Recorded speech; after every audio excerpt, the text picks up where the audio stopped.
idan kina haila a matsayin ki na ya mace kina haila lokacin da kike haila in tsumma kike amfani da shi ki amfani da man zaitun ko man danyen kwakwa ban ce ku soyayyen man kwakwa ba a'a virgin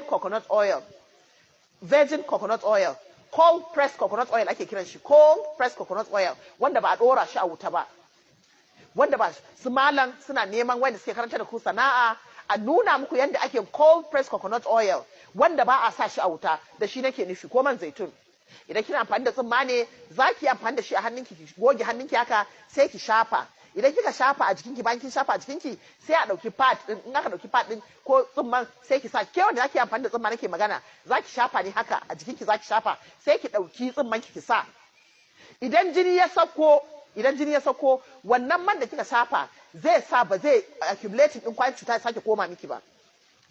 yanda kika ga jariri ana masa wannan da ke bar pampers ya dade masa a jiki fitsari da bayan garin da yake ba haka jinin ma in kika bar shi ya dade jini ya sauka a canza da wuri shi yasa tsaftar mace yana da wahala kullun yanzu idan muka gani jarabawan da muka samu yanzu a duniya shine na infection of different types sanyi